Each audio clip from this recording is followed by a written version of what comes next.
السلام علیکم دوستانو، زه یم نقیب ودان او تاسو ګورئ ودان ټیکنیکل یوټیوب چینل. دوستانو د نن ویډیو چې ده هغه د څنګه کولی شئ د فیسبوک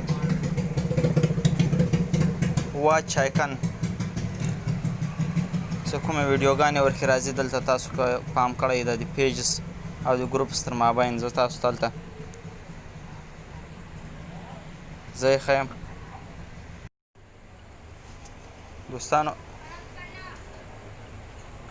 زه تاسو ته هلته زه یې ښیم.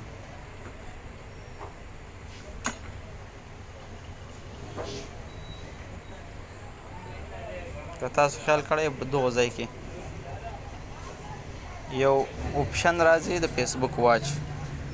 دوستانو څنګه کولی شئ چې هغه په خپل موبایل کې خلاص کړو. دلته ما سره مثلا راځي هوم راځي، ګروپس راځي، پیجز راځي، نوټیفیکیشن راځي. ما سره هغه چې کوم د واچ آیکون د هغه نه راځي.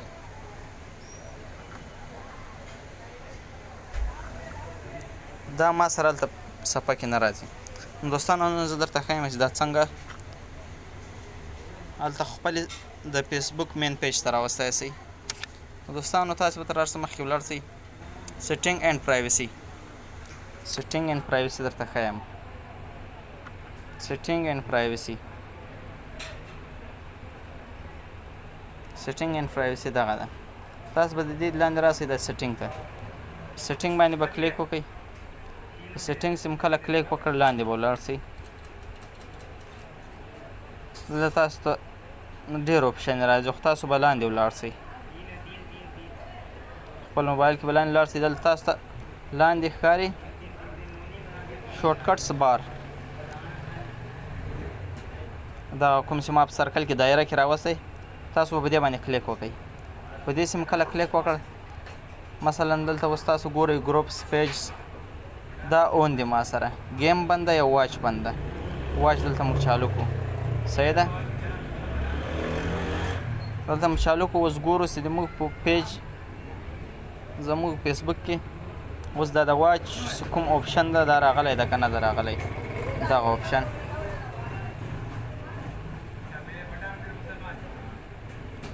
دوستانو زه خپل د فیسبوک صفحې ته وګورئ. دوستانو اوس موږ سره د واچ کوم بټن ده دا راغی.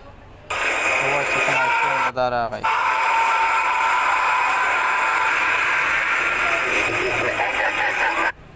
وګورئ دوستانو موږ سره اوس دا راغی. فیسبوک صفحه کې تاسو ته ګورئ ښکاري. تر اوسه دا نه و. نو دوستانو تاسو په اسانه ځینې ملګري دا پوښتنه کوي چې څنګه کولی شو چې په خپل موبایل کې خپل آی ډي کې دا شی خلاص کو. نو دوستانو دغسې اسانه طریقه سره تاسو دا واچ چې کوم آیکون ده دلته خلاصولی شئ. نو دوستانو تاسو که زما چینل سبسکرايب کړی نه یې ودان ټیکنیکل یوټیوب چینل، دوستانو چینل سبسکرايب کړئ. ویډیو تر اخره پورې وګورئ. ویډیو لایک کړئ، شیر کړئ. مننه. تر بیا ښې چارې د الله په امان.